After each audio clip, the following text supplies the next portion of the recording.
13h sur E-Télé. Mesdames, Messieurs, bonjour et bienvenue dans cette édition. Voici pour vous le sommaire.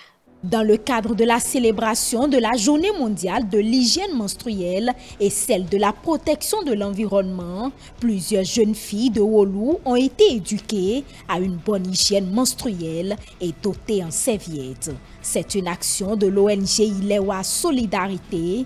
Plus de précisions dans ce journal.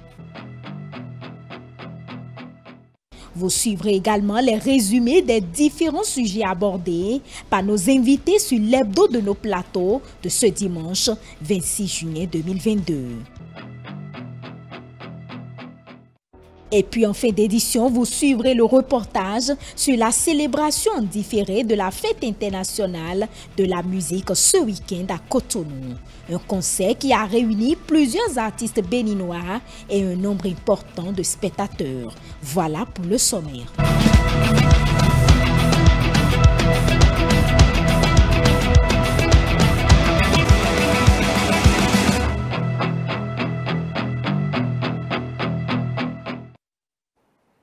Merci de nous préférer pour vous informer. Le ministre de la Santé a procédé ce vendredi 24 juin 2022 à Parakou à l'inauguration des unités de scanographie et de dialyse du centre hospitalier universitaire départemental Borgou Aliboré. Le premier vice-président de l'Assemblée nationale, le préfet du département du Borgou et plusieurs autres autorités politico-administratives de la commune de Parakou ont pris part à cette cérémonie. Suivez. On applaudit très fort, s'il vous plaît. Voilà. Un imposant bâtiment abrite désormais le scanner de 64 barrettes et ses équipements de dernière génération. Cette unité ultramoderne contribuera nettement à rehausser la qualité du diagnostic et la prise en charge des patients dans le département du Borgou et par ricochet les 3 départements du Nord-Bénin. Avec ce scanner, des actes de cardiologie et de radiologie interventionnelle, qui n'étaient pas possibles avant, bien sûr, peuvent également être posés. De même, pour moderniser le service de néphrologie du CHUD, 8 générateurs de dialyse, un appareil d'hémofiltration et une unité de traitement et de distribution d'eau ont été acquis et installés. Cette acquisition d'équipements modernes permettra aux populations de Parakou et des communes du Borgou, de la Libori et même au-delà de la Takora, de la Dongaï des collines, de bénéficier d'une dialyse de meilleure qualité et à un coût plus réduit. Le directeur du centre hospitalier universitaire Borgou Aliboré a remercié le président Patrice Talon et son gouvernement pour les promesses tenues. Selon ses propos, par ses actes, le président Patrice Talon met fin aux longues attentes des patients et également aux déficits énergétiques de l'hôpital. Désormais, au centre hospitalier universitaire du Borgou Aliboré, par votre détermination et par votre engagement pour l'amélioration des soins de qualité, aux côtés du chef de l'État, le scanner est une réalité. Les appareils de dialyse neufs aideront le personnel à prodiguer des soins de qualité en temps record aux usagers. Le délestage lié au déficit énergétique à l'hôpital est conjugué au passé. Julien Adeyemi a en son propre nom et au nom du personnel du CHT Borgou promis utiliser de manière efficiente le nouveau joyau et formule quelques doléances. Au nom du personnel du CHUDBA et en notre nom propre, nous reprenons devant vous un fort engagement pour un bon entretien de tous ces joyaux et ces importants matériels pour un très bon usage en faveur de toute la population du septentrion et de notre pays. Nous profitons de cette occasion pour plaider pour la réhabilitation de votre ancien service, la maternité du CHUDBA, l'agrandissement de la capacité d'accueil du service de réanimation qui est subitement devenu exigu à cause de l'affluence, la réhabilitation du service de médecine et la construction des services de médecine externe et d'autres services médico-techniques. Signalons que le service de pédiatrie de l'hôpital a été également renforcé à travers la mise en œuvre d'un appareil d'aphérèse qui permet de séparer les divers composants du sang. Écho de nos plateaux de dimanche, c'est politique à présent. La gestion de l'inflation par le gouvernement. Le message du chef de l'État à son homologue français à l'issue des législatives en France, ainsi que la mise en place de l'organe de gestion et de contrôle de l'éthique dans les universités ont été entre autres sujets abordés. Le compte-rendu avec Jeannot Dopéan. La pandémie de la Covid-19 et la guerre russo-ukrainienne ont plongé le monde dans une crise économique et alimentaire généralisée. Pour y faire face, le gouvernement béninois a mis en place des mesures d'allègement en vue de juguler la crise. Quelques-unes des mesures prises par l'exécutif, l'exonération de la TVA sur les produits de grande consommation, la subvention des prix de carburant, le plafonnement du prix de l'huile de coton raffinée et bien d'autres. Quelques semaines après ces prises de décision, ces actions ont-elles véritablement porté leurs fruits? L'invité de l'entretien de ce dimanche 26 juin 2022 donne son avis. Il y a des efforts pour juguler la crise et permettre déjà à nos concitoyens de survivre pour l'instant, mais il y a d'autres efforts dont les impacts ne vont se ressentir qu'avec le temps.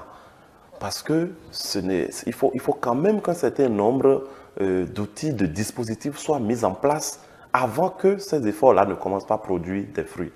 Au sujet des séries de rencontres entre le président Patrice Talon et ses prédécesseurs, Clotaire Oliridé constate que ces entrevues décrispent l'atmosphère. Tant qu'il n'y avait pas ces rencontres-là, convenez avec moi qu'il y a beaucoup qui étaient toujours sur leur soif. Donc le fait que cette démarche-là ait eu lieu, c'est à l'actif de nos responsables politiques. Moi, je salue cette démarche-là, mais je dis, au-delà du symbole, de façon concrète, le résultat, j'attends de voir. Sur le duel, il a été question des résultats du second tour des législatives en France. Un score qui n'a pas été favorable pour la majorité présidentielle. À cette occasion, le chef de l'État a transmis un message au président français via son compte Twitter. Ce geste inhabituel du président Patrice Talon a fait intervenir les débatteurs. On parle de la restauration de la démocratie encore au Bénin, au moment où le chef de l'État demande à la France de se réinventer politiquement. Se réinventer politiquement, cela voudrait dire quoi? Le chef de l'État ici, le fait de nous permettre d'organiser, d'instaurer une assemblée nationale monocolore, est-ce une leçon aujourd'hui ou bien une école qu'il faut proposer à la France? Pour qui a analysé la politique française, vous n'avez pas l'impression que la gauche et la droite n'existent pratiquement plus? Vous n'avez pas l'impression que l'avènement d'Emmanuel Macron, même au pouvoir, en créant son style à lui, où il a pioché de gauche à droite, vous n'avez pas l'impression que c'est la résultante de l'échec de la politique classique telle que ça se faisait avant? Après un cycle donné, il faut précisément se réinventer politiquement. Pour moi, il ne donne pas des leçons au président français. Il se prononce sur une situation qui arrive au président français, comme le président français peut se prononcer sur une situation qui lui arrive, et ça est déjà arrivé. Et si le président français était à sa place, le ton serait plus péremptoire que ça. Sur le plateau hebdo des éditorialistes, les confrères se sont intéressés à l'actualité estudiantine de la semaine. Il a été question de la création d'un organe de contrôle et d'éthique dans les universités. Une réforme saluée par les invités. Sous la rupture, il y a toujours un objectif qui est précis et une mission claire. Et donc, pour ça, si la décision a été prise en Conseil des ministres, je ne vois pas qu'est-ce qui serait le facteur qui va bloquer pour qu'on n'atteigne pas l'objectif de cet organe-là. Au niveau des universités publiques, je crois que le chef de l'État mettra forcément les moyens qu'il faut pour que les objectifs soient véritablement atteints. Oui. Il faut y aller et faire à mi-parcours une évaluation, et ça va permettre au gouvernement de voir exactement si ce qui est mis en place est dans ce qu'il faut pour corriger ce qu'il faut corriger, mais le contrôle, c'est toujours bien pour avancer. L'autre sujet abordé est relatif à la privatisation du transport universitaire. Les confrères espèrent une véritable amélioration de ce secteur sur nos campus. Sur le décryptage, le consultant politique est revenu sur quelques sujets abordés lors des plateaux de Dimanche c'est politique. Par exemple, la demande par l'opposition de l'audit indépendant de la liste électorale informatisée, l'EI. Agapit Napoléon Maforican s'est aussi prononcé sur la confirmation de Elisabeth Borne au poste de Premier ministre par Emmanuel Macron. Mathieu Bouko. À 7 mois des élections législatives de 2023, Éric Ndoundete, le président du parti Les Démocrates, demande un audit indépendant de la liste électorale informatisée. Inutile de rappeler que ce parti d'opposition ne fait pas confiance à l'Agence nationale d'identification des personnes ANIP qui s'est vu confier l'élaboration de cette liste.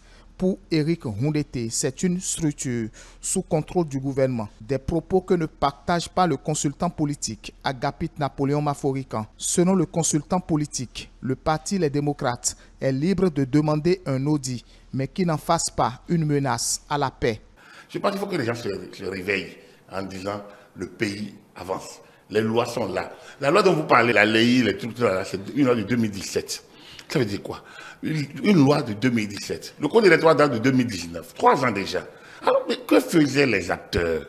Pourquoi c'est aujourd'hui qu'on trouve que subitement que c'est mauvais qu'il faille changer? Il faut que les gens apprennent à être responsables. Et être responsable, c'est déjà analyser. Ce qui est là n'est pas impossible à faire. Regardez, les données personnelles sont publiées. Chaque commune en a, je pense que c'est pas arrondissement. Et la NIP a déjà eu à publier les données. Normalement, vous devez aller contrôler et normalement remonter d'éventuelles failles. C'est déjà là que les partis politiques doivent faire le travail. Il y a des niveaux. Maintenant, si on me dit, telle personne a relevé telle insuffisance, on n'a pas corrigé. Ici, on a relevé tel, on n'a pas corrigé. Là, on est dans le débat maintenant. Mais les débats, les projets d'intention, c'est quand même des hommes qui organisent tout ça. Qu'on dise majorité, mouvement, tout ça là. Est-ce que vous sondez le cœur de chacun pour savoir que celui qu'on dit qu'il est de l'opposition, s'il est réellement de l'opposition, ou que celui qu'on dit qu'il est de la majorité, il est réellement. Est-ce que vous sondez le cœur des gens? C'est que c'est une loi, elle est d'application stricte. On dit que cette loi doit être la loi d'État. Donc, on l'applique avec la rigueur. Donc, il me semble que l'expression dura laisse, c'est-à-dire la loi est dure, c'est la loi. Ce n'est pas une latine d'expression béninoise. Elle est vieille avant même la naissance du Dahomey qui est devenu Bénin. Bien sûr. Bien sûr, donc ce n'est pas nous qui l'avons inventé. Alors donc, la loi est dure, mais c'est la loi. L'autre sujet abordé est relatif au remaniement imminent annoncé par le président français. Emmanuel Macron souhaite que sa première ministre, Elisabeth Borne, mène des consultations avec les leaders d'opposition pour définir une nouvelle feuille de route. Elle a un défi à relever, c'est le défi du dialogue, c'est le défi de l'ouverture, c'est le défi de la conviction, de convaincre, donc de l'endurance politique. Et donc, elle doit se réinventer politiquement, ce que les Français ne lui connaissent pas trop. C'est un défi que Emmanuel Macron a pratiquement lancé à la France et au monde en la confirmant. Puisque quand vous regardez, quand vous faites une lecture des résultats, ailleurs, elle n'aurait pas été confirmée, puisqu'elle n'a pas du coup la poigne politique. C'est sa première élection réelle, donc c'est son premier terrain. Elle ne connaît pas la réalité du Parlement, elle ne connaît pas les exigences politiques. Un nouveau gouvernement d'action sera mis en place donc dans les premiers jours du mois de juillet. Une question: que peut-on espérer de ces échanges qui vont se dérouler dans un contexte assez particulier? La France, qui s'est prononcée, laisse la marge à ses gouvernants, à ses dirigeants, à ses mandataires qui ont été élus. Donc, le peuple français laisse à ceux-là le soin de gérer. Donc, pour moi, il ne devrait pas avoir de marge. Comme je le dis, moi, je suis d'une culture plus germanique de la classe politique. Je pense qu'on doit s'ouvrir à tous les courants pour peu qu'on s'entende sur un minimum qui permet de conduire. Emmanuel Macron n'est pas dans cette dynamique, la France n'est pas dans cette dynamique. Donc, le champ était fermé. C'est aussi une option, c'est un choix en disant, je reste droit dans mes bottes, je n'ai pas de grandes concessions à faire, je vais poser mes problèmes, et ceux qui sont prêts à me rejoindront. C'est un risque qu'il prend, mais le risque peut s'avérer payant. Et c'est là que je dis, il faut de l'endurance politique. Il faut convaincre. Et ça, ce n'est pas une œuvre facile. En Conseil des ministres du mercredi 22 juin 2022, il est annoncé la mise en place de l'organe national de contrôle et d'éthique dans l'enseignement supérieur. Rattaché à la présidence de la République, le dit organe a pour mission de faire respecter Les normes prescrites en matière d'éducation dans les établissements d'enseignement supérieur, aussi bien publics que privés. Une décision salutaire à confier à Agapit Napoléon Maforican. Nous ne sommes pas des dieux, mais si on sait qu'on est surveillé, ça limite sans doute les dérives que nous pouvons être amenés, nous tous, tout l'homme en entier. C'est pour ça que l'État a ses structures de contrôle. Le chef d'État est élu, le président est élu, le premier ministre est issu d'un vote parlementaire. Quel que soit le régime, il y a les voies, il y a les pouvoirs de contrôle. Pourquoi on les contrôle? Parce qu'on estime qu'ils peuvent avoir d'abus. L'enseignant doit être contrôlé. Oh, pendant longtemps, l'enseignant doit être tout puissant. Moi, je pense que c'est bien. Maintenant, il faut que les promesses, les fruits portent vraiment la promesse des fleurs. Moi, je trouve que c'est une très bonne chose de créer une telle structure. Encore faudrait-il trouver les oiseaux rares qui puissent y servir pour servir réellement de modèle. Le transport en commun des étudiants au tournant de la privatisation, l'autre sujet abordé au cours de ce décryptage. Vous venez de suivre les analyses du consultant politique Agapit Napoléon Maforican sur quelques sujets de l'actualité. 120 jeunes filles de Wolo dans la commune de Parakou ont été éduquées à une bonne hygiène menstruelle et dotées en serviettes samedi dernier. C'est une action de l'ONG Ilewa Solidarité à l'occasion de la Journée mondiale de l'hygiène menstruelle célébrée chaque 28 mai et la Journée de la protection de l'environnement commémorée le 5 juin. La cérémonie a eu lieu à l'école primaire publique de Wolo. Reportage. Vous n'allez pas laver vos couches avec le reçoit. Vous allez poser ça dans le dos. Lutter contre la précarité menstruelle, c'est le credo de l'ONG Ilewa Solidarité. Selon une étude, 11% des filles sont touchées par la précarité menstruelle et pour conséquence directe, l'abandon des cours et les mauvais rendements scolaires. Ilewa redonne à travers son geste le sourire à 120 filles de Wolo et ainsi l'occasion pour elles de suivre les cours malgré les menstruations. À travers l'initiative de cette journée, nous avons pour but de favoriser une meilleure compréhension de l'hygiène menstruelle, de permettre aux jeunes filles d'en parler librement et enfin d'offrir à des filles des protections adéquates qui pourront leur servir pendant au moins 2 ans. Toutes ces actions permettront à ces jeunes filles d'être plus épanouies et de pouvoir donner de meilleurs résultats scolaires. Nous sommes conscients que cette séance ne permettra pas de faire disparaître tous les problèmes liés aux règles, mais depuis 2 ans, nous avons décidé de commencer par faire de petits pas.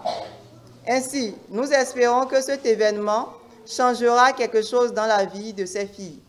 La représentante des bénéficiaires remercie en son nom et au nom de ses camarades Ilewa pour les kits et promet en faire bon usage. À sa suite, Félicienne Biosandaro, directrice de l'école primaire publique de Wolo, fait une doléance à l'endroit de la promotrice de Ilewa Solidarité. Je remercie Ilewa d'avoir pensé à nous. Je connais beaucoup de choses sur les menstrues et la précarité des menstrues.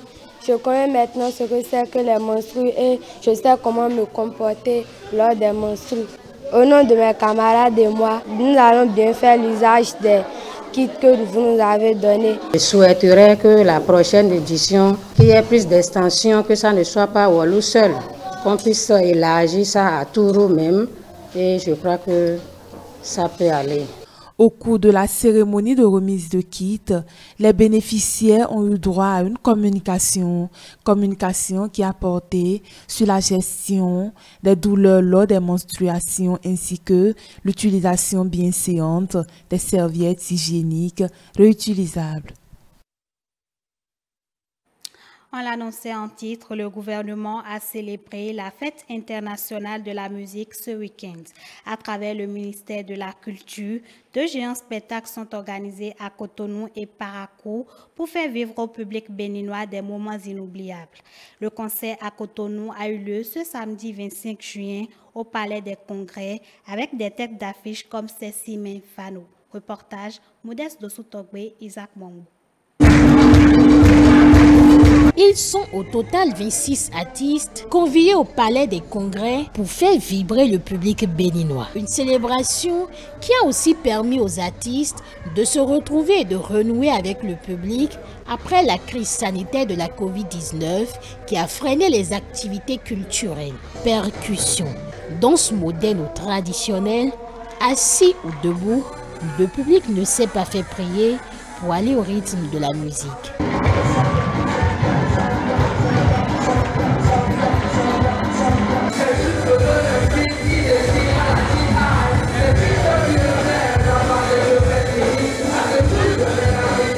Cette 42e édition de la fête de la musique a été appréciée. Je voudrais que cela perdure et je suis très satisfaite du retour sur scène de certains artistes. Ça a été vraiment formidable. En étant assise, j'ai dansé, je me suis levée aussi, j'ai dansé. On va dire qu'on a assisté à une très belle fête et le spectacle de ce soir a ceci de particulier que toutes les sensibilités musicales ont été représentées. Donc vous pouvez imaginer le niveau d'énergie que chacun de ces artistes-là a dégagé et l'interaction qu'il y a eu avec le public. On a eu une ambiance vraiment éclectique et qui est le symbole même de ce que la musique béninoise vit. On a dansé, même assis on a dansé, mais ce que moi j'aurais suggéré, c'est que pour les prochaines années, qu'on fasse une fête de la musique vraiment dans un spectacle debout où on s'éclate du début jusqu'à la fin. Une joie dans le cœur du public avec une forte contribution des artistes. C'est une très belle initiative. Cette année, on a vu tout l'équipement qui a été déployé. Ça a été une super belle fête. Faites de la musique qui joue bien, faites de la musique qui bien. Live, dilette, et des membres d'Aïbor, membres prépac, Benozé, son de membres, Diran et moi. Slimane, Bateli, qui t'a les binons de misère et micro, et Machitan, et clair que les dos de Dieu, et Badouin, et Vimi. Moi, il a dit félicitations. Parce que l'heure nous connaît. Surtout après 7 ans de Covid, le Bénin fait pour nous que le ministère donne la force et nous prions que ça grandisse. Surtout après 7 ans où ça a été difficile pour les artistes, qu'il y ait beaucoup plus de scènes et que les choses se passent bien. C'est notre souhait. C'est quelque chose d'extraordinaire qu'on vit à chaque fois qu'on monte sur scène, c'était vraiment bien. Je pense que les gens sont contents, vous entendez le bruit derrière. Le public est vraiment chaud. D'abord la salle est pleine, ça veut dire d'abord que le public béninois est fier de sa culture, le public béninois est fier de ses artistes, le public béninois a compris l'enjeu qu'il faut soutenir ce qui est de chez soi d'abord avant de prendre ce qui vient des autres. Donc je dis que bravo, bravo, bravo à notre public qui ne cesse de nous étonner, que le gouvernement pense à ce qu'il y ait une retrouvaille de telle sorte avec le public et les artistes. C'est vraiment louable, c'est vraiment à saluer. J'espère qu'elle sera pérenne, qu'elle ne va pas s'arrêter cette année uniquement. Après Cotonou, Parakou a été la deuxième ville retenue pour abriter ce deuxième géant concert.